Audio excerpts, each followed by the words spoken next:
Yeah, welcome to another installment of IT Fund. It's nice to have you around. So yeah, I'll just close this. The other time we discussed about phishing, smishing, and phishing, I think, and what social engineering is. And here we'll be diving, be going up close with what is phishing. It's also a social engineering technique, basically banking on the aspect of masquerading, manipulation, duping through text message or email, and that picks information from you. So sometimes they can target an individual where they take, they expose some of your academic information. I talked about application portals and being careful what information you share there. It should really be for a really reputable organization. Otherwise, it's not worth it because they can use this information to craft an attack against you. Open source intelligence platforms, social media, all have information that can help them craft. For example, LinkedIn has your current role, how long you've been there. If you've been there 10 years and let's say they might say, okay, this person may not be satisfied with their work and try to craft up something. Basically, it's all about manipulation. So for big organizations, you have what they call APTs, advanced persistent threats. We always hear of Russian hackers, Chinese hackers, one day maybe Ugandan hackers, but yeah, we just have these particular individuals who target governments and are backed by big funding. Why do they need big funding? For example, if you're cracking password hashes, you really need a lot of compute power, GPUs, things like Hashcat in Kali Linux to break passwords. You also need some of this software, some of these tools are quite expensive. We've all seen BitLocker, and sometimes it seems unbreakable, but of course there are tools out there that can give it a run for its money. So basically, it's always very key to look at and be very, here is, for example, a sample email. And if you look at the URLs, one is true, one isn't. So you can see how you need to have a heightened sense of awareness. They also, as they target individuals, they try to push you to share your data and critical data, as I've already said. Enforcing two-factor authentication, I've made a video for that. Just take off some time and watch that. It will be really helpful. Subscribe to the channel and like, and also share with your friends and get more aware about cybersecurity.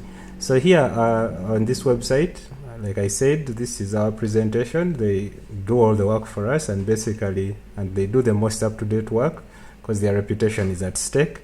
So is mine, but yeah, they make really nice information that we can use. So as we've seen phishing, just watch my video.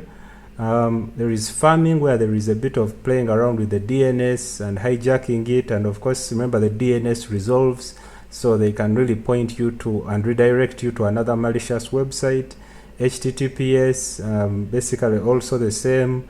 Pop-up phishing, where the pop-up comes and yeah, they tell you, for example, close this. It could be with a hyperlink, it redirects you somewhere. Evil twin on a Wi-Fi network, where they make a clone of a Wi-Fi network with some tools. They are very interesting tools like the Flipper Zero and what they're able to do. And then yeah, you get redirected and yeah, you're able to enter information that they can use. For phishing attacks, always look out at the language. Sometimes the English is not correct. Not the best English speaker, but yeah, sometimes you find broken English and a lot of issues with the English, the order, and also just look at the authenticity of the mail overall. Like you're being trained right now, carry out phishing drills. This Office 365 Defender has a very beautiful tool that does this, and if you look at the time periods, as we are going to see how to recognize an email that is a phishing email. They usually target particular days of the week, particular hours. For example, when Monday is high volume, so people expect out of the weekend, expecting emails, clicking left and right, and always in that frantic mode. So it's easy for them. If you send it around that time in the morning, around 8 a.m., 8 a.m., 8:30 a.m., 9 a.m., you could easily get someone clicking on the link. For some attacks, you don't really need to enter information. Someone may just need that to also carry out another chain of attacks. But basically, their whole aspect is for you to click on a link or download an attachment onto your machine. Okay.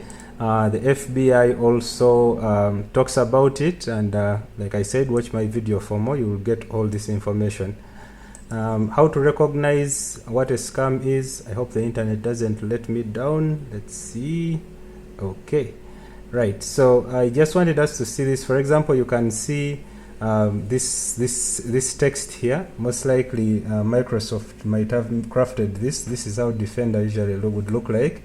It has custom Facebook, WhatsApp, and all these different pages that you can really design. You can even upload your own template and actually customize it. So let's just see this. What is the nature of a social engineering or something that has been socially engineered, like an email? You always look out for the from, who is sending it, look at the date and the time, very critical, the subject, don't click on attachments, look at the content, the English, are they prompting you to a sense of urgency? Very critical here to also just be very careful before you click on anything, and if you observe that, you'll be very safe from phishing. Thank you. Of course, here this is a tool, phishing.org, that has this tool. You can take some time to look at it, and probably you might find it useful. Yeah, thank you so much for tuning in, and till we meet again, ciao.